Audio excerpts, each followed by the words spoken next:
Hi guys, in today's video I'm going to be showing you how I drew this pig using colored pencils. So the first thing that I'm doing is blocking in the shadows of the eye with a black Polychromos pencil and going over the top with a white Caran Luminance colored pencil for the highlights. Next I'm using the sepia to add in all of the shadows in the fur and around the pig's eyes. I'm using the burnt sienna to blend out the shadows and going in with a base layer of burnt ochre 10% as the base layer for the rest of the fur. When you're doing this, make sure that you have an accurate sketch so that it looks like the animal or the person that you're trying to draw. Otherwise, it might look disproportional and not what you were going for, even if you do a great job on the colored pencil part of the picture. Okay, now I'm going in with an X-acto knife to add in little details in the fur. So with this, you use it to scrape off the top layer of the colored pencil. You're not trying to cut into the paper, but if you scrape off the top layer of the colored pencil, then you can get really fine details that look kind of like hairs, and it looks more realistic. So now I'm just glazing over colors and going in with an anthraquinoid pink, which is a light pink color, to get the right shade of pink for the pig's fur.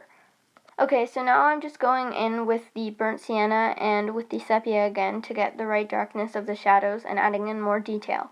I just keep building up the shadows and then blending over again with the burnt ochre 10% to make it more smooth. You want to make sure that you layer the colors first before you burnish it into the paper so that it gets the right tone first, and then you can blend it all out. The one thing that you can use if you make a mistake using colored pencil is an electric eraser, because it's a lot better at pulling up the color than a regular eraser is when you're using colored pencil. What it does is the tip of it spins really fast, so then when you put it on the paper, then it pulls up the pencil a lot better than a normal eraser would. Keep building up the colors until the shadows are dark enough and the highlights are light enough so it looks more three-dimensional and realistic. And then once you're happy with it, you can move on to the next part of the body. When you're doing this, you can use any colored pencils that you have on you. I personally use the Faber Castel Polychromos and the Caran Luminance. If you're a beginner and you don't know what colored pencils to start out with, I would recommend the Prismacolor Premiers or the Prismacolor Scholars. They're both decent quality colored pencils and good for beginners. So now I'm working on the body, and I'm just putting down a base layer and then adding all of the shadows and going in with some burnt ochre and burnt sienna and blending it out with the burnt ochre 10%. I'm glazing over with some anthraquinoid pink to get it to the right shade, and adding in all of the shadows with the sepia and the Castel earth. I just keep glazing over with the burnt ochre 10% until I've covered the whole body. And then I'm going to add in some white and blend it out and add more detail into the face.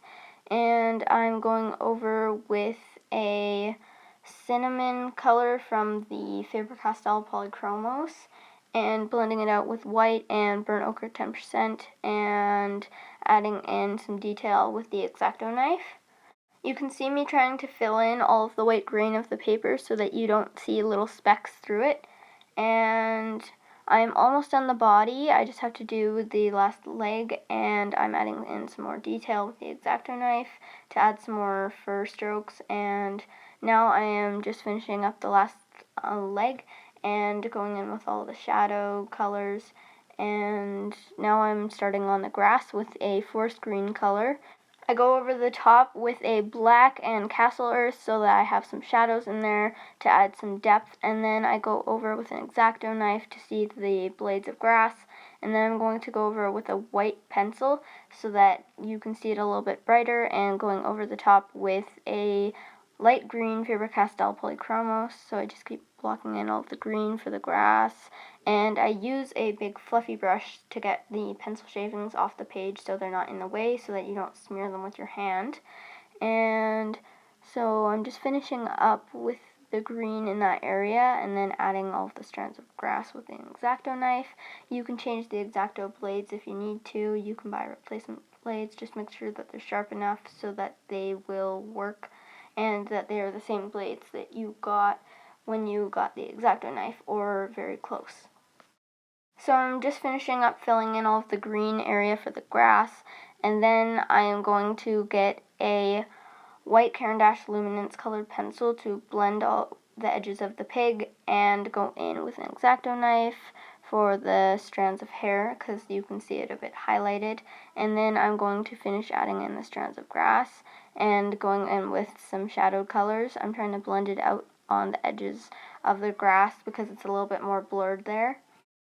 Okay, I'm almost finished up with the grass, and then soon I'm going to add a little bit near the city part, and I'm going to get some bright colors for that area because it is kind of highlighted. So you can see me going in with some yellows and greens. It's very blurred there, so you can't really tell what it is. I just tried to copy the shapes. I went in with some dark blues and blended out a little bit with some whites. I added some grays and some more yellows. You could see a little bit of shapes of buildings.